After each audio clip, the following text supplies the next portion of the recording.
72 বার করে হচ্ছে, ঘটনাটা ঘটতেছে বারবার, এটা রিপিটেশন হচ্ছে। এখন এই যে এত চিকন চিকন মাথার রগগুলি যেগুলো আছে বা শিরা উপশিরাগুলো আছে, এগুলো রক্ত চলাচল করে আপনার ব্রেনকে অ্যাক্টিভ রাখতেছে। এখন কোনো কারণে যদি এই উপশিরা ছিঁড়ে যায়, এটা ফেটে যায়, ফেটে গেলে কী হবে? একটা যে আমরা একটু হাতে কাটলে দেখবেন ব্লিড করে, একটু যদি কাটি ছোটো ছোটো ছোটো আমরা দেখি না উপশিরাগুলো, আঙ্গুলের মাথা কাটলে পরে রক্ত পড়ে কেন? একদম মানে চিকন চিকন আছে, এখান থেকে রক্ত বের হয়। আবার অনেক সময় দেখা যায় কি কিছু কিছু আছে কোথায় ডিপ বড় বড়, সেগুলো কাটলে বেশি রক্ত বের হয়। তো মাথারগুলো খুব ছোটো ছোটো, ছোটো হলেও কী হবে, ওই জায়গাটা তো হাতে যদি আমার অনেক সময় রক্তক্ষরণ হয়, আমরা হাত চেপে ধরি, টিপ দিয়ে ধরে রাখি, কিছু দিয়ে বেঁধে দেই, ব্লিডিংটা বন্ধ হয়ে যায়। মাথার ওইখানে তো আমি বুঝতে পারি না ওখানে হয়, ওইখানে ওইটা বন্ধ করার কোনো রাস্তাও থাকে, ওই একটু একটু করে রক্ত বেরোতেই থাকে বেরোতেই থাকে।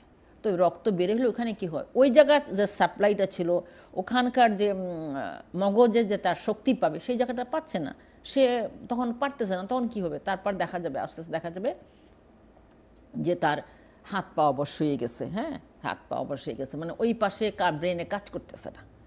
তো এইটাকে বলে হয় ব্রেন স্ট্রোক। হ্যাঁ, তো এখন যে প্রশ্নটা করেছো, আর একটা প্রশ্ন করেছো তুমি যে এটা কি সাইন সিমটম কি? সাইন সিমটমটা তেমন কিছু পাওয়া যায় না। অনেক সময় হেডেক থাকে, মাথা ব্যথা হয়, অনেক সময় প্রচণ্ড ব্যথা, ওইটা কিন্তু যখন বাস্ট করে প্রচণ্ড ব্যথা হয়, এটা ঠিক, প্রচণ্ড ব্যথা হয়, প্রচণ্ড ব্যথা হয়, মাথা ঝিমঝিম করবে, প্রচণ্ড মাথা থাকবে, ব্যথা থাকবে, এটা একটা। আর মূল কারণ যেটা হচ্ছে, মূল আসলে যে কারণটা আমি বলতে চাই, সেই মূল কারণটা হচ্ছে যে এই যে কেন এটা হয়, হওয়ার কারণটা কি? হওয়ার কারণ সাডেনলি যাদের ব্লাড প্রেশার বেশি থাকে, এটাই সবচেয়ে মারাত্মক জিনিস, ব্লাড প্রেশার যাদের বেশি থাকে, তারা ব্লাড প্রেশারের কারণ কি প্রেশার বাড়ে যায়, প্রেশার বাড়ানোর মানে ওই রক্তনালীগুলো চিকন হয়ে যায়।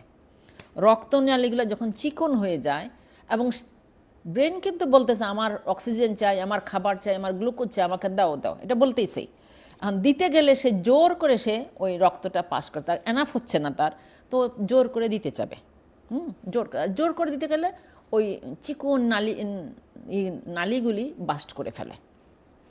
এটা হচ্ছে মোদ্দা কথা, এটা বা অ্যানিউরিজম যেটা বলা হয়, এটা মোদ্দা কথা, এটা হয়ে যায় তখন। তো এখন যদি ওইরকম কিছু হয়ে যায়, তাহলে তো বাস্ট করে ফেলে রক্ত বেরোবে, তো ব্লাড প্রেশারটা হলে আমাকে খেয়াল রাখতে হবে। তারপরে এই ব্লাড প্রেশারের পিছনে অনেক কারণ আরও রয়ে গেছে। ব্লাড প্রেশারের পিছনে কারণ রয়ে গেছে, যেমন ওই রক্তনালীটা চিকন হওয়ার কারণ কি, আমরা একটা কারণ জানি, অনেকবার আমি এটা নিয়ে আলোচনা করেছি আপনাদের সাথে, কোলেস্টেরল, হাই কোলেস্টেরল। দেখবেন ডাক্তারের কাছে গেলে তারা আগেই ব্লাড টেস্ট করবে, তোমার কোলেস্টেরল হাই আছে কিনা, তোমার ডায়াবেটিস আছে কিনা, তোমার ব্লাড প্রেশার আছে কিনা। এইগুলো মুখ্য কয়েকটা জিনিস আমরা কিন্তু সবসময়, মানে এটা কমন একটা জিনিস, গেলেই এটা টেস্ট করতে হয়, এটা দেখতে হয়, এটা করতে হয়, এটা খেয়াল রাখতে হয় আমাদেরকে। কেন রাখার তো একটাই উদ্দেশ্য হচ্ছে, যাতে ওই জিনিসগুলো, বড় বড় জিনিসগুলো না আসে, আমার ব্রেন স্ট্রোক না হয়, আমার হার্টের সমস্যা না হয়, এই সব যে জিনিসগুলো দেখার জন্য আমাদের এই নিয়মগুলি আমাকে মানতে হয়, এই কী বলে মাপকাঠিটা আমাকে ঠিক রাখতে হয়, যে কতটুকু কোলেস্টেরল থাকতে হবে, কতটুকু প্রেশার থাকতে হবে, মাপকাঠি ঠিক, পালস কতটা আছে সেটাকে আমাকে দেখতে হবে। এই জিনিসগুলো আমাদের মিনিমাম করতে হয়। জি, একটা জিনিস জিজ্ঞেস করতে, কতটুকু কোলেস্টেরল থাকতে হয়? কোলেস্টেরল সাধারণত ধরেন 5.5 এর নিচে থাকতে হয়। 5.5, যাদের প্রেশার আছে তাদের 5.5 এর নিচে থাকতে হয়। এখানে আবার কোলেস্টেরল বললে অনেক সময় কিন্তু বিভিন্ন ধরনের কোলেস্টেরলের নমুনা থাকে, যেমন একটা হচ্ছে মানে হাই, এটাকে কি বলবো, লো ডেন্সিটি আর হাই ডেন্সিটি, মানে bad cholesterol, hi good cholesterol থাকে। গুড কোলেস্টেরল যদি একটু বেশিও থাকে অনেক সময়, সেটা আমরা একটা ব্যালেন্স করে নিতে পারি, কিন্তু ব্যাড কোলেস্টেরল বেশি হলেই খারাপ।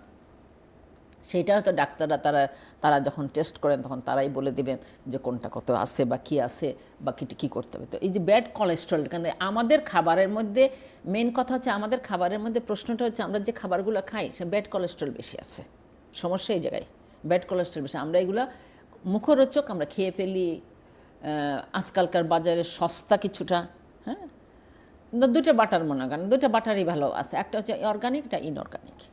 তো অর্গানিক ভাটাতে গুড কোলেস্টেরল বেশি থাকে, আর ইনঅর্গানিকটাতে ব্যাড কোলেস্টেরল থাকে, অন্য জিনিস থাকে। তো এই যে তখন আমাদের সমস্যা হয়ে যায়, তেলটা আমরা খাই, যে তেলটা খাই, তেল ছাড়া তো মানে সবচেয়ে বড় শত্রু আমি বলি তেল। তেল তেল যেটা কমনলি আমরা খাই, ভাজি করে খাই, ফ্রাই করে খাই, রান্না করে খাই বিভিন্নভাবে। তেলের উপর ছাড়া যেন আমাদের রান্নাই, মানে বড় বড় ড্রাম তেল আসবে বাসায়, ঢেলে ঢেলে রান্না করব, বেশি বেশি করে রান্না করব, দেখতে তরকারি রান্না সুন্দর হবে, খাবার সুন্দর হবে, খেতেও মজা লাগবে। এই যে একটা মানে চলে আসছে, যেমন আপনি হোটেলে রেস্টুরেন্টে গেলে দেখবেন কীভাবে তেলের উপর বাটিটা ভাসতেছে, লাল চকচক করতেছে, দেখলেই লোভ হচ্ছে যে এই ভোনা মাংসটা খাবো, ওই মাছটা খাবো, এই তরকারিটা খাবো মনে হচ্ছে। এক্স্যাক্টলি ওইটার অনুকরণেই আমরা কিন্তু বাসার মধ্যেও শুরু করেছি। বাসার মধ্যেও আমরা এটা ভাবছি, এটা খেতে, এটা যে কত মারাত্মক, কারণ এটার মধ্যে অনেক জিনিস আছে। একটা কোলেস্ট্রল বলবে কোলেস্ট্রল নাই, কিন্তু ওটার মধ্যে ওমেগা 6 বলে একটা জিনিস আছে। জি। আর যে ওমেগা 6 আমাকে মানে হার্টের এই যে নালীগুলোকে ইনফ্লেমড করে দেয়, ফুলিয়ে দেয়। তো আবার এইটা ফুলাইয়ে দেয়, যদি ফুলিয়ে যায়, যদি ইনফ্লেমড হয়ে যায়, তাহলে তো আবার এটা চিকন হয়ে যায়। জি। হ্যাঁ, চিকন হয়ে যায়। সুতরাং এইটা একটা বড় শত্রু আমাদের। তাহলে ওমেগা 6 যেগুলা জিনিস আছে এগুলা অ্যাভয়েড করতে হবে। অ্যাভয়েড যে একেবারে করতে হবে তা না, প্রশ্নটা হচ্ছে কেন আল্লাহ সুবহানাল্লাহ ওমেগা 6 এর প্রয়োজনীয়তা কেন রেখেছেন, সেটারও প্রয়োজনীয়তা আছে। ওমেগা 3 এরও প্রয়োজনীয়তা আছে। ওমেগা 6 এর প্রয়োজনীয়তা ওইটা ফুলে যায়। যেমন এটা যদি আমার শরীরে একদমই না থাকে, তা আমাকে একটা ইনসেক্ট বাইট করলো মনে করেন, আমার জায়গাটা ফুলবে না। তা না ফুললে ওইখানে একটা পয়জন আছে, একটা ক্ষতি হচ্ছে, আমি তো টেরই পাবো না। আমি টেরই পাবো না যে আমার একটা ক্ষতিকর জিনিস আমার শরীরের মধ্যে ঢুকে গেছে। সুতরাং এটারও প্রয়োজন আছে। আবার যদি এই রেশিওটা হবে 2 রেশিও ধরেন 18, মানে দুই ম্যাক্সিমাম দুইটা, যদি না সরি রেশিও হবে 2:3, এটা হওয়া উচিত। কিন্তু এখন আমাদের যে রেশিওটা আছে 2:18, মানে ওমেগা 3 যা থাকে তার চেয়ে একটু বেশি হইতে হবে ওমেগা 6, কিন্তু এখানে 16-17 গুণ বেশি, 8, 10, 12, 14 এরকম করে বেশি গুণ হয়ে যায়, মানে ওইটার পরিমাণটা বেশি। তো ওইটার পরিমাণটা, ওই যে কোনো ব্যালেন্স, আমাদের মধ্যে ব্যালেন্স নাই। প্রশ্নটা যে আমাদের মধ্যে ব্যালেন্স নাই। ব্যালেন্স থাকলে তো সব কিছুই প্রয়োজন আছে, তাই না? আমার যেমন লবণের দরকার, আমার চিনিরও দরকার। জি। কিন্তু এখন আমি প্রচুর পরিমাণে লবণ খাচ্ছি, ব্যালেন্স ছাড়া প্রচুর পরিমাণে চিনি খাচ্ছি, এটা ক্ষতিকারক হয়ে যাচ্ছে। তো ওই জিনিসটাই আমাদের সমস্যা হয়ে গেছে, যে আমরা ওই তেলের পরিমাণটা, যে তেলগুলো আমরা খাই, এখন হয়তো বলবেন তাহলে কোন তেল খাবো? তেলের মধ্যে যদি আপনি এক্সট্রা ভার্জিন অলিভ অয়েলটা খান, সেটার মধ্যে কিন্তু ওমেগা 6 নাই, ওমেগা 3 আছে। তো ওই তেলটা যদি আমরা খাই, তো পরিমাণ দাম, এটা থেকে স্বাভাবিক দাম বেশি, কিন্তু আমরা কমাইয়ে যদি খাই, আমাদের তো এত তেলের প্রয়োজন নাই। আমরা যদি একটু খেয়াল করে দেখি, আমাদের আগের দিনে গ্রামে গঞ্জে মানুষ কিন্তু এত তেল খেতেন না, খুব অল্প তেল দিয়ে রান্নাবাড়ি করতেন, খাওয়া দাওয়া করতেন। তারা কি খেতেন না? তারা কি সুস্থ ছিলেন? তারা আমাদের অনেক সুস্থ ছিলেন, অনেক ভালো ছিলেন, অনেক মানে কি বলবো, তাদের লাইফস্টাইলটা যেন ডিফারেন্ট, অসুখ বিসুখ নাই, ভেরি হ্যাপি পিপল ছিলেন তারা। আমরা এখন ভাবছি যে এইভাবে খেলে মোস্ট মডার্ন হয়ে বোধহয় আমরা আমাদের খুব সুখী আছি, কিন্তু আসলে না, অসুস্থতা থাকলে সুখ থাকে না। সুখ বলে যে জিনিসটা আমরা নেই, সেটা কিন্তু আমাদের মধ্যে থাকে না। হ্যাঁ, এখন একটা ট্রেন্ড হয়ে গেছে বাইরে খাওয়া, তাই না? আবার বাইরে যে ট্রেন্ড খাবার, হ্যাঁ সেটা তো আরেকটা কথা। বাইরে যখন আমরা খাচ্ছি, সেই তেলের মধ্যে ফ্রাই, ওই যে একটাই তাদের কমন, হয়তো কিছু ফ্লেভার দিবে আর কিছু তেল চর্বি থাকবে, টেস্ট বাড়াবে, এটা আমরা খাবো। তো এই যে এগুলা খাচ্ছি, এগুলা খেয়ে খেয়ে আমাদের কি হচ্ছে, আমাদের এই যে কোলেস্টেরল লেভেলটা হাই করছি, তারপরে হচ্ছে ব্লাড প্রেশারটা কন্ট্রোলে নাই, ওভার সল্ট, কারণ যে কোনো আপনি একটা ক্রিপস যদি খান, দেখেন কতটা সল্ট থাকে, কারণ সল্ট না দিয়ে ওই ক্রিপসটা মজাই লাগবে না। যত মোর সল্টি তত টেস্ট বেড়ে যায়। জি। কিন্তু আমরা কি ওইরকম সল্টি কিছু তৈরি করি? অতটা সল্টি তৈরি করি নিজে যখন করি না। তো বাজারে কেনাগুলো তো ওইরকমই। তো এই জিনিসগুলো আছে, আমরা খাচ্ছি। তো যেগুলো যখন এইগুলা হয়ে যায়, হ্যাঁ, হ্যামরেজটা হয়ে যায়, চিকিৎসাটা কি এরকম হবে? চিকিৎসাটা তো আচ্ছা, একটু আমি বলে ফেলি, আর একটু কিছু রয়ে গেছে কজের মধ্যে একটা, সেটা বলে আপনার উত্তর দিচ্ছি। সেটা হচ্ছে স্মোকিং। জি। Smoking is very bad habit. স্মোকিংয়ে কি করে, এই আরেকটা কথা, স্মোকিং ছেলেরা করেন, মেয়েরা স্মোকিং করেন না, কিন্তু কমও করেন না। কীভাবে বলবো, ওনারা পান খান, পানের সাথে সাদা জর্দা খান, কিমাম খান, ঘুরে ফিরে ভিন্ন নাম দিয়ে, স্মোকিংয়ের ডিরেক্ট নাম না দিয়ে ওই তামাক পাতাই আবার যায় শরীরের মধ্যে। তো ঘুরে ফিরে ওনারা এটা খাচ্ছেন, করতেছেন। তা এই যে এইটার কারণ এর মধ্যে নিকোটিন আছে। নিকোটিন থাকা মানে হচ্ছে ওই যে শিরা উপশিরাগুলোকে কি করে ওইটা চিকন করে দেয়। চিকন করলে এটার ওই এফেক্ট একই অবস্থা, যে আমার ইতিমধ্যে চিকন চিকন রগগুলি চিকন হয়ে যাবে, ব্লাড প্রেশার বেড়ে যাবে, আর ব্লাড প্রেশার বাড়লে বাস্ট হওয়ার সম্ভাবনা রয়েছে। অনেকে অ্যালকোহল বেশি খান, সেটার থেকেও হতে পারে, যেটা হয়তো আমাদের মধ্যে খুবই কম, মুসলিমদের মধ্যে অনেক কম। তারপরে আবার ধরেন অনেক স্ট্রেস থাকে অনেক সময়, টু মাচ স্ট্রেস। তো টু মাচ স্ট্রেসে এগেইন যে হরমোনটা রিলিজ হয় সেখান থেকে এগুলোকে চিকন করে দেয়। দেখেন আপনারা যারা অনেক চিন্তা করেন, মানে অনেক তাদের ব্লাড প্রেশার বেড়ে যায়, তাদের ডায়াবেটিস বেড়ে যায়, কোনো কারণ নাই, আর সব কিছুই ঠিক আছে, অথচ কি হলো ওনার ডায়াবেটিস বেড়ে গেছে অথবা ব্লাড প্রেশারটা বেড়ে গেছে। তার কারণ কি? ওই যে উনি নিজে কল্পনাও করতে পারছেন না যে চিন্তা করলে যে আমার একটা হরমোন রিলিজ হয়, আর সেই হরমোনের এফেক্টটা কি, আমি যখন রিল্যাক্স থাকি তখন আমার কীরকম লাগে, আর যখন আমি টেনশনে থাকি তখন আমার কীরকম লাগে। তাহলে এই যে সেটা একটা মারাত্মক জিনিস, তাই নাকি? যে স্ট্রেস হলে এইসব বেড়ে যায়। হ্যাঁ, অবশ্যই অবশ্যই বেড়ে যাবে, ডায়াবেটিস বেড়ে যায়। হ্যাঁ, তারপরে রক্তটা চিকন হয়ে যায়, রক্ত চিকন হয়ে যায়, এগুলো হয়ে যায়। তো এই যে এফেক্টটা আমরা তো বুঝতে পারি না, আমরা তো ভাবি যে আমি টেনশন করতেছি তা আমি তো আর কিছু করছি না। হ্যাঁ, টেনশন। এই জন্য একটা কথা বলি যে আমাদের ইসলামেও আছে, যে বলা হচ্ছে যে তাওয়াক্কাল তো আল্লাহি রাব্বুল আরশিল, তাওয়াক্কাল তো আল্লাহর উপর ভরসা করুন। বিপদ আপদ ঝামেলা এমনিতেই সংসারে বিভিন্ন স্ট্রেস, কাজে চাকরি বাকরি পড়াশোনা, আমরা সারাক্ষণে একটা স্ট্রেসের মধ্যে থাকি। একটা ছেলে বাইরে গেছে, আসতেছে না, বাচ্চাটার কি হলো, অসুস্থ, সব সময় একটা স্ট্রেস। কিন্তু এই জায়গার থেকেই বলা হচ্ছে, আল্লাহ সুবহানাহু বলে দিচ্ছেন যে সব কিছুর উপরে তোমরা কার উপর ভরসা করো? আমার উপর ভরসা করো। হ্যাঁ, তারপরে বলা হচ্ছে অস্তাইন বিস সবরি ও সালা, অস্তাইন মানে সাহায্য চাও, সবর এবং সালা, নামাজ। এই যে দুটো জিনিস আপনি দেখেন, যত টেনশন থাকে না কেন, আপনি যদি নামাজে বসে যান আপনি রিল্যাক্স হয়ে যান, আপনার মাথাটা হালকা হয়ে যায়, শরীরটা ঠান্ডা হয়ে যায়, মানে শীতল একটা মানে কি বলবো, কোমল লাগবে, একটা বলা মানে খুব ভালো লাগা, যেটা খুব ভালো লাগে সেটা আপনার লাগতে শুরু করে। তো তার কারণটাই হচ্ছে একটাই কারণ হচ্ছে যে আমরা সেটা করি না, একটাই কারণ হচ্ছে আমরা এটা খেয়াল করি না। আমরা চিন্তা করছি তো করছি, ডিপ্রেশনে চলে যাচ্ছি তো যাচ্ছি, এবং এখান থেকে ডিপ্রেশনেও মানুষ চলে যায়। তো এগুলো করে আমাদের সমস্যা বাড়তেছে, কমতেছে না। তো এই জিনিসগুলো যদি আমরা একটু খেয়াল রাখি, তাহলে হবে কি আমাদের এখান থেকে বাঁচার রাস্তা থাকবে। তারপর তুমি কি বলছিলে আমাকে, যে চিকিৎসাটা কি হবে? চিকিৎসা যদি আপনি টের পান যে আপনার হাই ব্লাড প্রেশার, প্রথম কথা আমি বলছি যে prevention is the better then cure.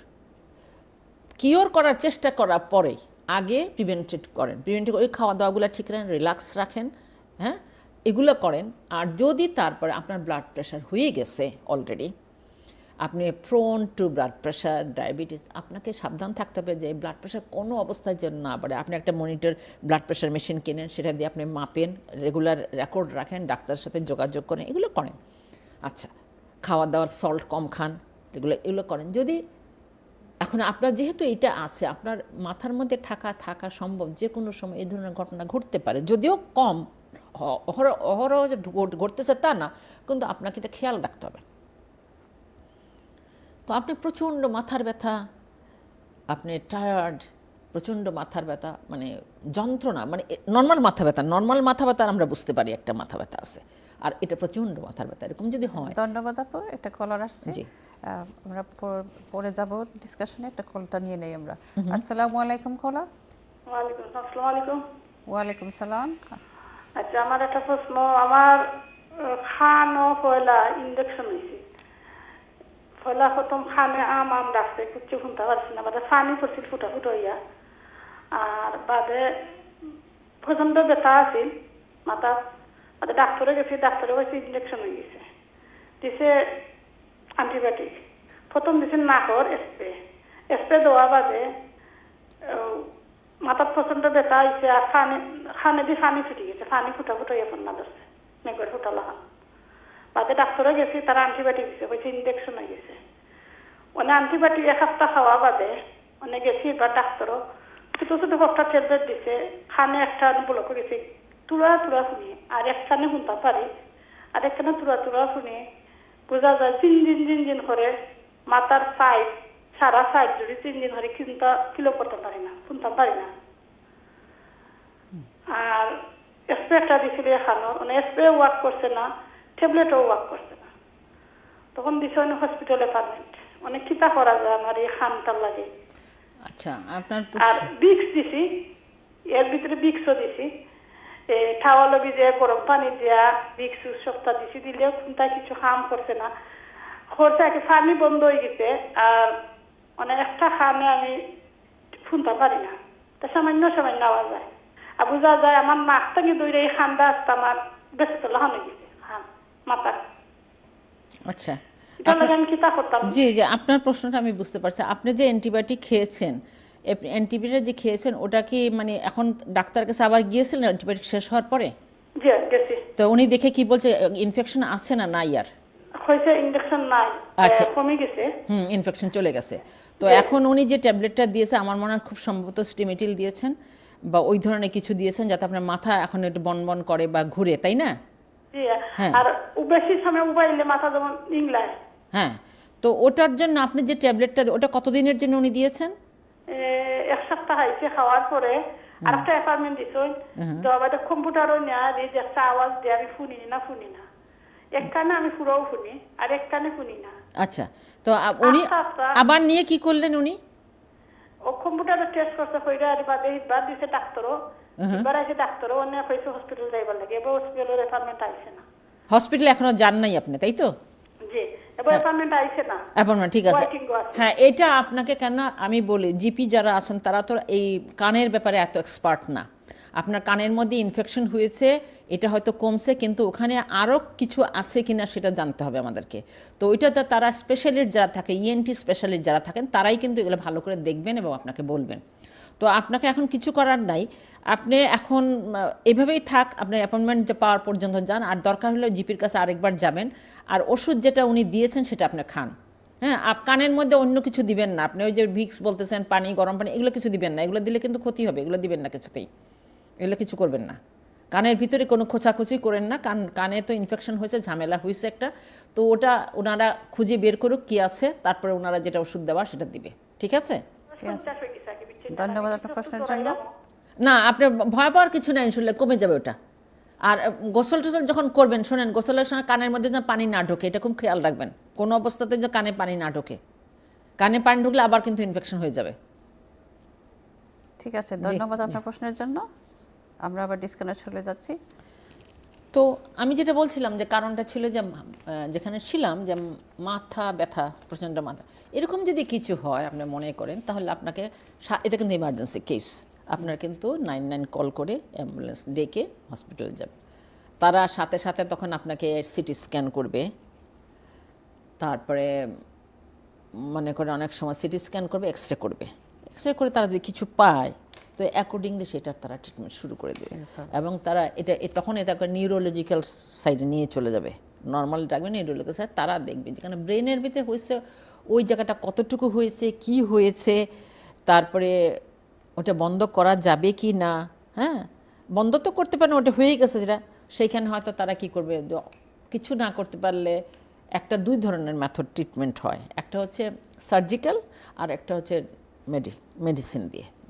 তো একটা হচ্ছে মেডিসিন দিয়ে, সেরকম অবস্থার উপর নির্ভর করে, ডিপেন্ড করে কতটুকু হয়েছে, কী হয়েছে তারা পাবে। তো হয়তো মেডিসিন দেবে, তারপরে হচ্ছে আপনাকে ফিজিওথেরাপি করবে। অনেক সময় দেখা যায় তারা এত বেশি খুব টায়ার্ড ফিল করে, তো ফিজিওথেরাপি দিবে। Sorry, do you have a কলার?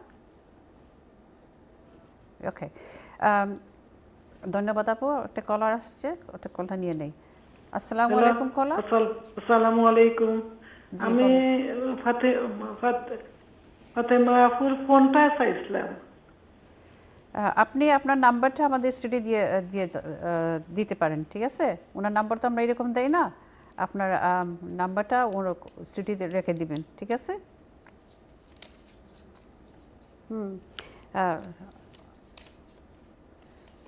তাহলে কেউ আছে? হ্যাঁ, ধন্যবাদ আপনার কলের জন্য। আমরা আবার ডিসকাশনে চলে যাচ্ছি। ধন্যবাদ আপু। হ্যাঁ, আপনি যেগুলো বলতেছিলেন।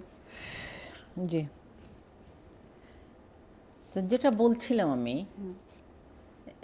এই যে একজন কলার বললেন ওনার টেলিফোনটা রাখার জন্য বা দেওয়ার জন্য, আমি ওনাদেরকে রিকোয়েস্ট করবো এটা যে দেখেন আপু, আপনারা এই সমস্যাগুলা লুকানো কিছু না, এগুলা কিন্তু ওপেনলি যদি আপনি আমার সাথে ডিসকাস করেন, এগুলো হেলথ প্রবলেম, এখানে লজ্জারও কিছু নাই, কোনো কিছু নাই, যে কোনো কিছু মেডিকেল প্রবলেম এখানে বলতেই পারেন। এবং এটা যদি কোনো ডিসকাশন আমরা করি, সেখানে অন্যরাও উপকৃত হবে এটার আনসারটা শুনলে। কারণ আপনার একার সমস্যা যেটা আছে, হয়তো আরও অনেকে আছে যারা হয়তো সুযোগই পাচ্ছে না যোগাযোগ করার। তো আমার মনে হয় এটা বেটার হয়, আপনার যে কোনো সমস্যা না একদম কখনোই এটা নিয়ে হেজিটেশন করবেন না যে কীভাবে বলবো, বললে কীরকম শুনতে খারাপ লাগবে না। সারা মেডিকেল প্রবলেম তো মেডিকেল প্রবলেমই, এখানে খারাপ লাগার কিছু নাই, আপনারা সরাসরি আমাকে প্রশ্ন করে। আচ্ছা, যাই হোক, এখন আমরা যেটা কথা বলতেছিলাম তাকে। হ্যাঁ, ধন্যবাদ আপু। এখন আমরা একটা বিরতির সময় আসছে, বিরতি পরে আবার আমরা আলাপে চলে যাব। ওকে, ইনশাআল্লাহ। ধন্যবাদ viewers, stay with us, will be back after the break. Thank you.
Assalamu alaikum viewers, welcome back to our Sisters View program.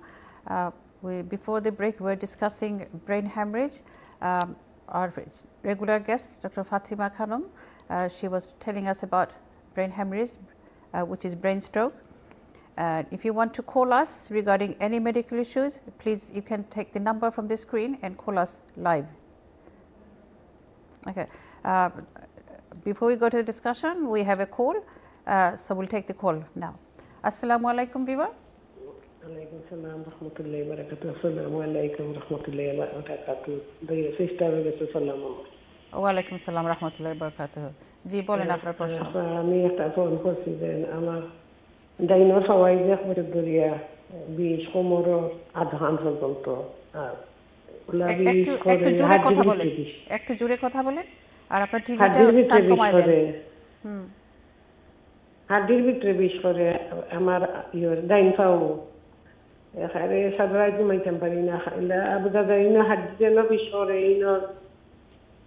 বুঝা যায় খাটিয়া হয়ে যায় ওলা হাড্ডি ওলা ধরে খামো বাড়ি বেশি। ডাক্তারে তো আমার তো কোনো ঔষধ দিতে না, খালি প্যারাসিটামল দিচ্ছে আর ওইটা এমআরআই করছে না, বড়ি পটাইছে না। 1 বছর ধরে ওলা কষ্ট করি আর আমার একটা দেও খেতে খাইলে ভালো হইব, এটা হইলে ভালো হইব। আপনার প্রশ্নটা কিন্তু আমি বুঝতে পারিনি, আবার বলবেন। হ্যাঁ, ওনার হাড়ির ভিতরে ব্যথা। আমার প্রশ্ন হইল ডাইনোর পাও আর সম্প্রদা দেখানো আমার বেশি বিষ, কোমরের অর্ধেক এবং ডাইনের পায়ে ব্যথা, এই তো সারা ব্যথা বেশি বিষ আর কেন বিষ করে এই জায়গা ওলা খামুল মারি জোরে বিষে রাইট বেশি সাথে খালি উকিলে তো বিষ ইয়া দিতে পারে। আচ্ছা, ডাক্তারও গেছি, ডাক্তারে আমার বিষয় প্যারাসিটামল খাইতাম আর এমআরআই স্ক্যান করছো আর কইছেন রিপোর্ট আইলে দিবা। এক্সরে কি করা হয়েছে? এক্সরেও করছে, এমআরআই স্ক্যান করছে। এমআরআই স্ক্যান করছেন, ওটা রিপোর্ট পান নাই? না, জি না। আচ্ছা আচ্ছা, ব্যথাটা কি পায়ের সবসময় ব্যথাটা থাকে? সবসময় ব্যথা থাকে, আটিতে একজন ই পাওয়া দূর পাই না, আমি খালি বাবুর পাও দি টান টান নিয়ে আটি। আচ্ছা আচ্ছা আচ্ছা, সিঁড়ি উঠিতাম পারি না, ই পাও দি বোর্ড দি কিছু করতাম পারি। আচ্ছা, পাটা আপনি যখন ব্যথাটা কি পায়ে নিচে নেমে পাতা পর্যন্ত যায়? জি, বাবুর পাতাত কোনো বলে হব যায়, বাবুর পাতাত মাঝে লাগিয়ে পাও ওলা বলিয়া উঠি যায় আঙ্গুলি। আচ্ছা, তো আমার যতদূর মনে হয় এই সিমটম থেকে আপনার ডিস্ক প্রলাপস হতে পারে। আপনার কোমরে যে জায়গাটা ডিস্ক বলে, এটা মানে জোড়া দুইটা হাড্ডির সাথে যে জোড়া মাঝখানের যে একটা, দেখেন মাছের আমরা কাটি যখন দুইটা হাড্ডির মাঝখানে একটা পাতলা নরম জিনিস থাকে, ওইটা প্রলাপস হয়ে হয়তো ডান দিকে চলে আসছে, আর যেটার জন্য আপনার ওই ডান দিকের সাইডটার মধ্যে ব্যথা, আপনার পা টেনে টেনে হাঁটেন এবং ব্যথা হয়। তো এখন এইটা এমআরআই স্ক্যানে কিন্তু ক্লিয়ার ধরা পড়বে যে কোথায় কি হয়েছে। আমাদের রিপোর্টটার জন্য অপেক্ষা করতে হবে। তার বাই দিস টাইম আপনি যে কি করবেন সেটা হচ্ছে যে আপনি নিচু হয়ে কিছু করবেন না, হেভি জিনিস উঠাবেন না, এটা কিন্তু খেয়াল রাখবেন, এগুলো করবেন না, কারণ করলে কিন্তু আরও বাড়বে। সামনে ঝুঁকে কিছু করবেন না, আপনি পিছন ঝুঁকে করবেন। হ্যাঁ, পিছন ঝুঁকে করবেন, পিছন দিকে এরকম করে করবেন, সামনে ঝুঁকে করবেন। ইভেন কি আপনি নামাজ পড়তে গেলেও আমার মনে হয় অসুবিধা হয়, আপনার সেজদাতে গেলে অসুবিধা হয়, বাড়ে বোধ হয়। এটা কি বাড়ে? তাই আমার নামাজ পড়তে আমার কোনো অসুবিধা হয় না। অসুবিধা হয় না? খালি জি না, আমার কোনো অসুবিধা হয় না, অসুবিধা হয় না। আচ্ছা, ঠিক আছে, ঠিক আছে, এটা আমি বুঝতে পারছি। হ্যাঁ, তো এখন আমার কথা হচ্ছে যে আপনারা রিপোর্টের জন্য অপেক্ষা করতে হবে, কেননা প্যারাসিটামল বা অন্য পেন কিলার যতই আমরা পেন কিলার দেয় আপনার পেনটা একটু বন্ধ থাকবে, তা বন্ধ থাকলে তো লাভ হবে না। এটা আপাতত একটু হয়তো আরাম হলো, কিন্তু আসলে কারণটা তো জানতে হবে যে কেন জিনিসটা হয়েছে, এবং সেই জিনিসটা হওয়ার পরে আমরা কি করব। আমরা যখন এটা করব তখন আমরা দেখব যে এটা কী করা হয়েছে, তখন ওই হিসাবে যদি আপনার কিছু ফিজিওথেরাপি করে দিবে, তারা ডেফিনেটলি তারা আপনাকে ফিজিওথেরাপি পাঠাবেন। এই ফিজিওথেরাপি যা যা বলে আপনি সেগুলো কিন্তু খেয়াল করে করবেন। যদি করেন তাহলে দেখা যাবে, অনেক সময় আপনারা কিন্তু ফিজিওথেরাপি করতে চান না, বা করলে 1 দিন 2 দিন 4 দিন 5 দিন করে ভাবেন না। এটা একবার ডিস্ক প্রলাপস হলে কিন্তু ওইটা সহজে কমে না, ওটা কিন্তু ম্যানেজ করে করে চলতে হয়। তখন আপনি যদি ফিজিওথেরাপির কথাগুলো মানেন, তাহলে দেখা যাবে ওইটা আস্তে আস্তে আপনি ব্যালেন্স করে মোটামুটি আপনার লাইফটা আপনি চালাতে পারেন। কারণ খুব বেশি যদি বাড়ে, খুব বেশি ঝামেলা হয়, সিভিয়ার পেইন হয়, তাহলে আমরা সেখানে অপারেশনে যাই। তো অপারেশন সাধারণত আমরা হাত দেই না, ওটা একদম লাস্ট শর্ট। কিন্তু তার আগেই এটা করেন। প্রচুর আপনার মতো অনেক মানুষ এরকম আছে, ভয়ের কিছু নাই, তো আপনার সাবধান থাকতে হবে। জি, নিচু হয়ে করবেন না, সাইড ভিতে কিছু করবেন না। আপনি রাতে যখন ঘুমাবেন, রাতে 2 পায়ের মাঝখানে বালিশ দিয়ে ঘুমাবেন, তাতেও আপনার পা অনেক রিল্যাক্স থাকবে কোমরে, কেন কোমরে ওই জায়গাটা লাগতেছে আপনার, তো ওই জায়গাটা আপনি এটা করতে হবে। তারপরে যে শরীরের যে ওজন বেশি থাকে, ওজন কমাতে হবে। আমি জানি না আপনার ওজন কতটুকু আছে, বাড়তি আছে, কমাতে। আর হেলদি লাইফস্টাইল আপনাকে মেনটেন, খাওয়া দাওয়াগুলো আপনি করবেন, মানে ফ্যাট ফ্রি খাওয়া দাওয়াগুলো, মানে এগুলো প্রত্যেকটা জিনিস একটার সাথে একটা রিলেটেড হয়ে যায়। তো দেখেন কি হয়, রেজাল্ট কি আসে, তারপরে হয়তো বোঝা যাবে কি হবে। ঠিক আছে, ঠিক ইনশাআল্লাহ। আছে, ধন্যবাদ আপনার প্রশ্নের জন্য। আমরা পরবর্তী কলে চলে যাচ্ছি। আসসালামু আলাইকুম খোলা। ওয়ালাইকুম সালাম ওয়া রাহমাতুল্লাহি ওয়া বারাকাতুহু। আমি একটা প্রশ্ন করতাম, শুনলাম আপনারা শরীরের মাত্রা ব্রেন হেমারাইজের ব্যাপারে। জি বলেন। তো আমার ওয়াইফের ব্রেন হেমারাইজ ছিল 2016। জি, আমার একটা বাচ্চা হওয়ার সময়, তাই যে সময় লেবার প্রসেসিং তারা করতেন, ওই সময় হয়েছে ব্রেন হেমারাইজ। হওয়ার পরে এখন বর্তমানে ডাক্তারে দিচ্ছেন টাইমে 80 mg ট্যাবলেট কন্টিনিউ খাইয়া দিবার লাগে। জি, তো আমরা হয়েছি প্রশ্ন করছি যারা বলে 18 আমিও খাই, আমার কোলেস্ট্রল লাগি। আমি জিজ্ঞাসি যে থানো তো ব্লাড টেস্টও আইছে, কোলেস্ট্রল নর্মাল, এটা কি তার লাগি? তারা বলছেন যাতে আবার ব্রেন হেমারাইজ হয় না, স্ট্রোক হয় না, ওটা প্রোটেক্ট করবো ট্যাবলেটে। জি, তো তাই যখন আরেকটা সমস্যা দেখা যাচ্ছে, তাই মানুষের লগে তুই ওখানে লগে মাপতে পারেন না, মাপলে তাইনর বাদে কয়েকখান মাথা পরে আর কেস করতে পারেন না খিতা মাত্রা। এরপরে আরেকটা লেগে সমস্যা, যারে বালাভাবে নিতে পারেন না।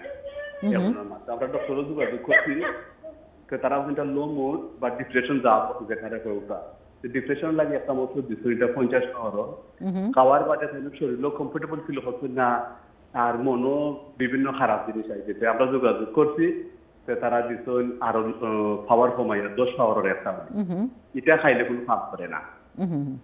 তো মানে ইজনে তানোর কেস করতে পারেন না বা মনে থাকে না যে এটা, বা মানুষের লোকের যোগাযোগ করতে পারেন না। তারা হলো সোসাইটি এটা এক্সাইটিং, এটা মানুষের লোকের যোগাযোগ করা ভালো। এটা ওটার লাগি করণী না ব্রেন হেমারেজ ছিল, ওটার লাগি হয় ওটা আমি বুঝতাম পারলাম না। আচ্ছা, তো আমি বলি, এই যে ব্রেন হেমারেজ, আমরা অবশ্য কমপ্লিকেশনগুলো এখনও ডিসকাশন করতেই পারিনি, যে কমপ্লিকেশন কি হয় যে কোনো ব্রেন হেমারেজ হলে। এই যে আপনার ওয়াইফের যা যা হয়েছে, এরকম একটা কমপ্লিকেশন হয়, ডিপ্রেশনে চলে যায় পেশেন্ট। কি কোনো অবস্থায় কার সোশ্যাল যে একটা সবার সাথে এটা মিশতে পারে না, তাদের মন মেজাজ খুব খারাপ থাকে, অনেক সময় চিৎকার করে কথা বলে, অনেক সময় বুঝাতে পারে না।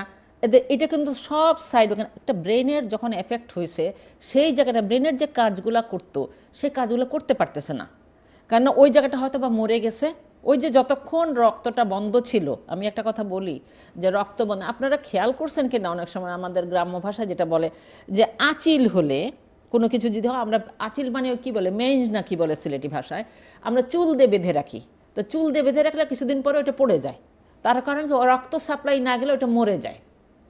তো এই যে ব্রেনের মধ্যে যখন ওই জায়গাটা ছিঁড়ে গেছিল, যতদিন পর্যন্ত উনি সুস্থ না হয়েছেন, মানে কিছুটা রক্ত বন্ধ না হয়েছে, ওই জায়গাটা কাভার না করছে, ততদিনও ওইখানে হয়তো রক্তটা যে পরিমাণ সাপ্লাই দেওয়ার কথা ছিল অক্সিজেন, সেটা না পরে সে জায়গাটা মরে গেছে। মরে যাওয়ার পর সেই জায়গাটা ঠিকমতো কাজ করতেছে না। তো কাজ না করার জন্য ওনার স্মরণশক্তি নাই, উনি কথা বলতে পারতেছে না, মিশতে পারতেছে না, এগুলো হয়। এগুলো কিন্তু খুব কমন, কিন্তু এগুলোও ধীরে ধীরে ধীরে ধীরে কিন্তু কয়েক সময় লাগে, বছর, 2 বছর, 3 বছর, 4-5 বছর লাগতে পারে। তো এটা আস্তে আস্তে কিন্তু কমে যায়, অনেকের ভালো হয়ে যায়, অনেকেই ভালো হয়ে যায়, অনেকের থেকে যায়। তো এটা নিয়ে আমার মনে হয়, এটা নিয়ে নার্ভাস হওয়ার কিছু নাই। আল্লাহ যা করেন ভালোর জন্য, কোনো একটা কিছু আছে, কিন্তু আমরা ওনাকে সাহায্য করব, ওনার সাথে কথা বলবো সুন্দরভাবে, ওনার সাথে আমরা মানে এই যে স্পিচ থেরাপি যেটা বলে, আমরা কথা বলি বা কারো কোথায় নিয়ে যাই, এগুলো করতে হবে। তাহলে আস্তে আস্তে ওনাকে প্রেশার দিয়ে করা যাবে যে এটা কেন হলো, এটা তো হয়েই গেছে, কিছু করার নাই আমাদের। তো কিন্তু এগুলো আস্তে আস্তে ইমপ্রুভ, ওই জায়গাতে রক্তটা যদি এখন ঠিক মতো যায়, আস্তে আস্তে যদি কাভার করে, আমরা জানি না কতটুকু ড্যামেজ হয়েছে, যদি পুরোপুরি ড্যামেজ না হয়ে থাকে তো ওই জায়গাটা কাভার হলে আস্তে আস্তে ফিরে আসবে। আর ওষুধের কথা যেটা বললেন আপনি যে অ্যাট্রোভাস্টিন, হ্যাঁ অ্যাট্রোভাস্টিন দেওয়ার উদ্দেশ্য হলো যে ওই যে বললাম না কোলেস্ট্রলটাকে একদম বন্ধ করে দাও। কোলেস্ট্রল কেন বন্ধ? যদি আরেকবার এই ঘটনাটা ঘটে তাহলে বুঝতে পারতেছেন কী হবে, আরেকবার বেচারিকে বাঁচানোই তো মুশকিল হয়ে যাবে, ভেরি রিস্কি। ওই জন্য আমরা অ্যাট্রোভাস্টিনটা দিচ্ছি এইটি, যাতে কোনোভাবেই কোনো কিছু না থাকে, কোনোভাবেই কিছু না থাকে, সাবধানতা অবলম্বন করতেছি। গেল এক। আর ডিপ্রেশনের যে ওষুধটা ওটা আপনি খাওয়ান, 10-এ যদি না কাজ হয় তাহলে আরেকটু ডোজ বাড়িয়ে নিতে পারেন আপনি। বেশি ধরনের 50 দিচ্ছে, 50 থেকে আরেকটু বলতে পারেন ওদেরকে যে আরেকটু দেন। আর ডিপ্রেশনের ওষুধ খেলেও সময় লাগবে, মানে মিনিমাম 6 to 7 উইক্সের আগে ডিপ্রেশনের কোনো ওষুধেই কাজ করে না, একটা সেটিং হইতে সময় লাগে, এটা হলো একটা। আর ওইটা তো মেইন কারণই তো হচ্ছে ওইখানে ড্যামেজ হয়ে গেছে, এটা সময় লাগবে। সাথে আপনাকে ধৈর্য ধরে আল্লাহর কাছে অবশ্যই চান, আল্লাহ চাইলে সব কিছু করতে পারেন, এবং ধীরে ধীরে এটা ফিজিওথেরাপি করলে ধীরে ধীরে কিন্তু কমে যায়। এটা বিভিন্ন ধরনের আছে, স্পিচ ফিজিওথেরাপি বিভিন্ন ধরনের, আপনার তাদের কাছে নিয়ে যাবেন, জিপিকে বলবেন যে কোথায় কোথায় যেতে হয় আমাকে দেন, নিয়ে যাবেন, সেখানে আলাপ আলোচনা করলে ইনশাল্লাহ ইমপ্রুভ হবে। আশা করি আপনার উত্তর পেয়েছেন। জি ধন্যবাদ আপনার প্রশ্নের জন্য। আমার একটা কল আছে, হ্যাঁ আমাদের একটা কল আছে, আমরা একটা কলই নিব। আসসালামু আলাইকুম কলার, আপনি স্টুডিওতে আছেন। আমি আবার ফোন করছি, আমার পুরা হয়েছে না তো, বাদে আমার গ্যাসের বড়, আপনি একটু জোরে কথা বলে, আপনার টিভিটা সাউন্ড কম। অপারেশন হয়েছিল আমার অ্যাপেন্ডিক্সর, কোথায় কি কোনো বিষ আইছে দেবা দুবা। আচ্ছা, আপনার অপারেশন হয়েছিল কবে? গ্যাসের জুলাই হয়েছিল, বিবার জুলাই বছরে গেছে, অ্যাপেন্ডিসাইটিস হয়েছিল জুলাই। বাংলাদেশও হয়েছে অপারেশন। আচ্ছা, এগুলা আমার হাজবেন্ড বেমার, আমি তুলছি তুলাম তান্দে পড়ে গেছিলাম, এবারে আমার ছিল ডাক দিয়ে এগুলা ফুটবার কথা, এগুলাকে আমি চিন্তা করতাম। আমার হাজবেন্ড বেশি বেমার, হ্যাঁ আপনার প্রশ্নগুলো আমরা ভালো করে বুঝতে পারতেছি না, আপনি একটু একটু করে আস্তে আস্তে মানে একটা একটু করে। হ্যাঁ আচ্ছা, আমার অপারেশন হয়েছে জুলাই, ফোনটা কাছে নিয়ে বলেন। অপারেশন ওইটুকু বুঝতে পারি, তারপরে কি হয়েছে বলেন। এবারে এগুলাকে ওনটা কি আমার পাও বিষ আইছে নি না? না না, পায়ের ব্যথা ওখান থেকে আসে নাই, ডেফিনেটলি না। আপনার তখন থেকেই পায়ের ব্যথাটাকে শুরু হয়েছিল, অ্যাপেন্ডিসাইড যখন করছেন তখন থেকে শুরু হয়েছিল ব্যথাটা? এর আগে ব্যথা আছে, আগে থেকে ছিল না, পায়ের ব্যথার সাথে অ্যাপেন্ডিসের কোনো সম্পর্ক নাই। এইটা আমি আমার মনে হয় আমি খুবই বিশ্বাস করি যে এটা স্লিপ ডিস্ক হয়েছে, এটা হার্নিয়া বলে, যাকে হার্নিয়েশন ডিস্ক হার্নিয়া বলা, এটা হয়েছে খুব সুন্দর। এমআরআইতে ধরা পড়বে, এমআরআই করলে এটা ক্লিয়ার চলে আসবে, তারপর সেই হিসাবে আপনাকে ট্রিটমেন্ট করা হবে। ঠিক আছে, ধন্যবাদ আপনার প্রশ্নের জন্য। কিন্তু আপনি কখনোই কোনো জিনিস হেভি, আমি একটা কথা বলি যে সামনে ঝুঁকে কিছু করবেন না, সাইড ঝুঁকে কিছু করবেন না, হেভি জিনিস তুলবেন না, এগুলো করবেন না, কিন্তু করলে কিন্তু আরও বাড়তে থাকবে। এটা কিন্তু একদম মাস্ট আপনাকে ফলো করতে হবে যদি আপনাকে মানে নিজেকে সুস্থ রাখতে চান। জি ঠিক আছে, ধন্যবাদ আপনার প্রশ্নের জন্য। আমরা এখন আলোচনায় চলে যাচ্ছি। জি কয়েকটা জিনিস এখনো আমাদের বোঝার মানে জানার দরকার আছে, যেগুলা যে সিমটমগুলো তো আমরা জানলাম, তারপর চিকিৎসাটা কি আমরা মোটামুটি জানলাম। চিকিৎসা অনেক সাইড এফেক্ট হয়, হ্যাঁ এইগুলোর কারণে কি করা যায়? এগুলো সাইড এফেক্টের মধ্যে তো আমি বলি অনেকগুলো। একটা বললাম যে ওই যে ভদ্রলোক বললেন ওনার ওয়াইফে যেটা হয়েছে, যে মেজাজ ডিপ্রেশন, মেজাজ মিশতে পারেন না, সবসময় একটা অশান্তি, এগুলো তো আছে, এটা তো বলেই ফেললাম।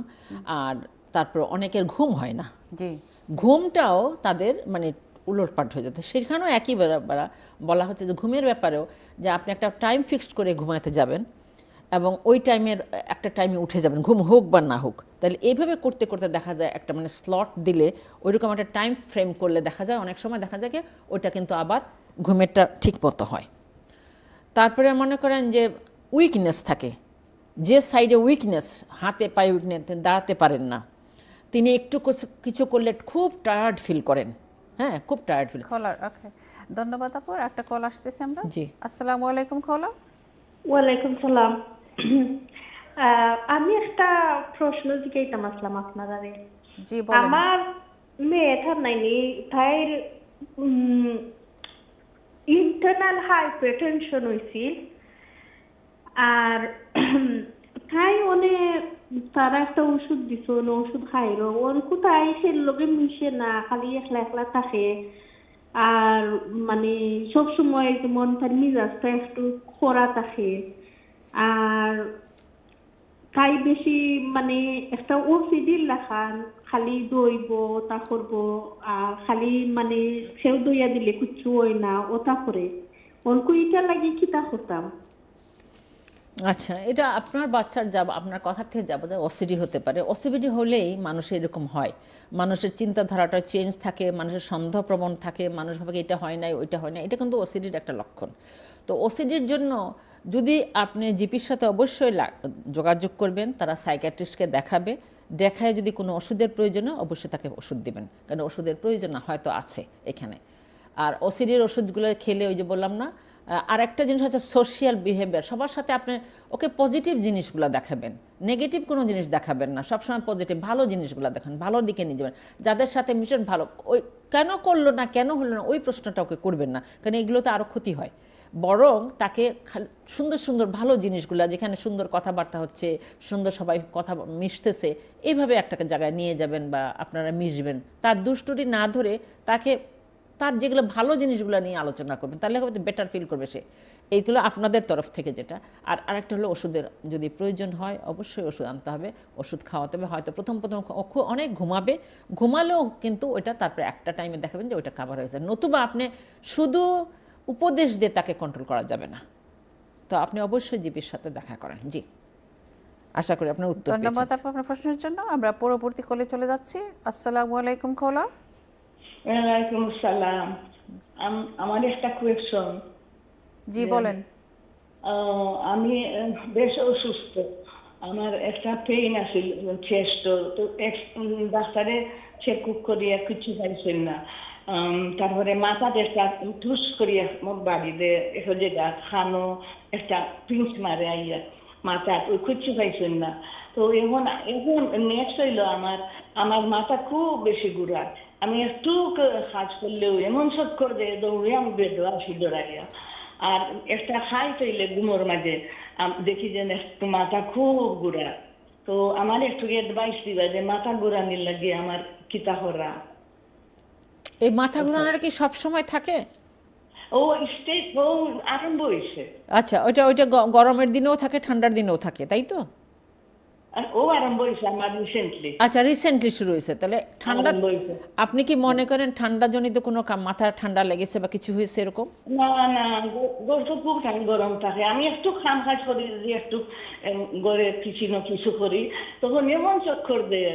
তারপরে বেডে যখন ঘুমাই আর খাই থই একটা সাইড লই, ওই সময় দেখি বেডের মাঝে আমার মাথাটা খুব ঘুরা। তো এটা কেমনে কন্ট্রোল করতে? আচ্ছা, আপনার ব্লাড প্রেশারটা কি ঠিক আছে? ওগুলা চেক করছে তারা যে ব্লাড প্রেশার ঠিক আছে? জি, সপ্তাহ আমি হসপিটালে গেছিলাম, সপ্তাহ ঠিক আছে বলছে, রক্ত টেস্ট করছে। তো আমার একটু অ্যাডভাইস দিতেন। আল্লাহ জানে। জি, আপনি একটা কাজ করবেন, আপনি যখন একটা জিনিস খেয়াল করছেন, আপনি যখন বসে থাকেন হঠাৎ করে দাঁড়ালে কি মাথাটা ঘুরে বেশি? এটা বেডটাকে যখন উঠিও কিছুদিন ধরিয়া আমি বসিয়া যাই, কারণ এই সময় আমার ঘুরায়। হ্যাঁ, তো ওইটা আমি বলি, এটা অনেক সময় হয়, ব্লাড প্রেশার তখন ফল করে। আপনি এরকমও হতে পারে, আমি জানি না সঠিক, হতে পারে। আমার যা মনে হচ্ছে আপনি যখন হঠাৎ থেকে বসা থাকেন, আপনি যখন বসার থেকে উঠবেন ধীরে ধীরে দাঁড়াবেন। একটা কথা, বিছনার থেকে যখন চট করে উঠেই আপনি বিছনাতে নেমে যাবেন না, কিছুক্ষণ বসবেন, বসে তারপরে ধীরে ধীরে, তাহলে এই মাথা ঘোরানোটা তাহলে একটা সেটেল হয় না। অনেক সময় আমি জানি না আপনার ব্লাড প্রেশার কতটুকু আছে বা কি হচ্ছে, এটার কারণে অনেক সময় মাথা ঘুরতে পারে। এটা করে একটু দেখেন কি হয় আপনার। জি, ঠিক আছে। হ্যাঁ, ব্লাড প্রেশার ঠিক আছে, কিন্তু অনেক সময় ব্লাড প্রেশার ওই সময় ফল করে, ওই মুহূর্তে ফল করে, কিন্তু পরে তো আবার ঠিক হয়ে যায়, তাই না? আপনাকে পরে ঠিক হয়ে যায় যে মাথা ঘোরানোটা যখন ঘুরলো, তারপরে কিছুক্ষণ পরে তো ঠিক হয়ে যায়, তাই তো?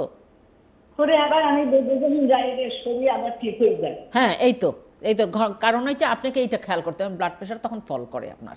তো ওই জন্য আপনি যদি ধীরে ধীরে উঠেন, চেয়ারে বসেন, ধীরে ধীরে উঠেন, রিল্যাক্স থাকেন, আবার বিছনাতে ঘুমিয়ে উঠে বসেন, বসে একটুখানি বসে থেকে ধীরে ধীরে উঠেন, তাহলে দেখবেন এরকম হবে না। অনেকের এরকম ঘটনা ঘটে, এটাকে মানে পোস্টারাল হাইপোটেনশন বলা হয়, অনেক সময় ঘটে। এটাও একটা কারণ হতে, যেহেতু কিছুই পাওয়া যাচ্ছে না, এটা হইতে পারে একটা কারণ।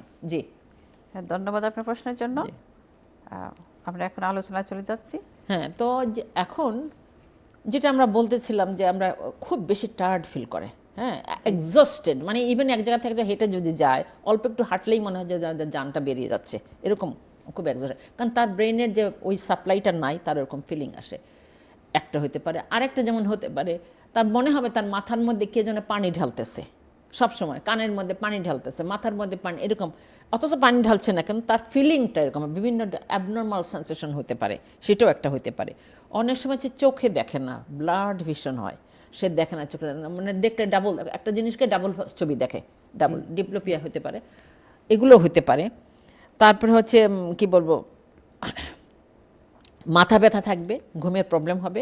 এখন এগুলো প্রত্যেকটা জিনিস আলাদা আলাদা করে দেখতে হবে, প্রত্যেকটা ট্রিটমেন্টগুলো আলাদা আলাদা করতে হবে। যেমন যদি আমার স্লিপিং নয়, স্লিপিংয়ের আমি বললাম যে ওই ট্রাইটা করতে হবে, একটা টাইম ফিক্স করে, ঘুম হোক আর না হোক আমাকে বেডে যেতে হবে, রিল্যাক্স থাকতে হবে, এক টাইমে উঠতে হবে। এভাবে করতে করতে কয়েকদিন দেখা যায় ওইটা ব্রেনে একটা কী বলবো, একটা মেশিনের মতো, ওইটা মানে চলে না, আবার ওই নিয়মের মধ্যে ঢুকাইলে হয় কি, আবার ওইটা একটা ফরমেশন হয়ে যায়। হ্যাঁ, চলে না এভাবে একটা ফরমেশন, তো ওইটা একটা ক্লিক করে মানে একটা বুঝিয়ে দেয় যে হ্যাঁ আমাকে ওইভাবে কাজ করতে হবে, তখন ঘুমটা চলে আসে। হেডেক যদি থাকে, হেডেকের প্রচণ্ড হেডেক থাকবে না, ওই প্রথম হয়েছিল যে হেডেকটা ওরকম হবে না, একটা হেডেক থাকবে, ওটাও আস্তে আস্তে ধীরে ধীরে চলে যাবে, ওষুধ খেতে হবে কিছু। যদি মুভমেন্ট লস হয়, তাকে অবশ্যই ফিজিওথেরাপিটা খুব ভালোভাবে করতে হবে। ফিজিওথেরাপি হয়তো ওরা 1 মাস 2 মাস দেখা দিয়ে আপনাকে বাসায় পাঠিয়ে দিবে, কিন্তু আমরা ওইটাকে গুরুত্ব দেই না। আমাদের একটা অভ্যাস, আমরা শুধু খুঁজি ওষুধে সব কাজ করে না, কারণ আপনার মাসুলটা নরম হয়ে গেছে, ওইটাকে আবার এই জায়গায় আনতে গেলে আপনি এক্সারসাইজ করে করে করে করে আপনার হাতগুলা পাগুলাকে মজবুত করতে হবে, দুর্বল হয়ে গেছে। ফিজিওথেরাপি অনেক জরুরি স্ট্রোক পেশেন্ট, ভীষণ জরুরি। এই ফিজিওথেরাপি দেখেন, ডাক্তাররা অনেক সময় আপনাকে ফিজিওথেরাপি পাঠিয়ে দেয়, তারপর আমরা বলি ডাক্তার তো কিছু দিল না, আমার কাজ হচ্ছে না, আমি চিন্তা করতেছি আমাকে একটা ওষুধ দিবে, আমি গিলে খাবো, আমার সব কমে যাবে। না, আপনার মাসুলটা দুর্বল হয়ে গেছে, এই দুর্বলতাকে আপনি কোনো ওষুধ দিয়ে পারবো না, এটাকে আপনাকে নিজেকে রিটার্ন করে নিয়ে আসতে হবে। হ্যাঁ, গেল।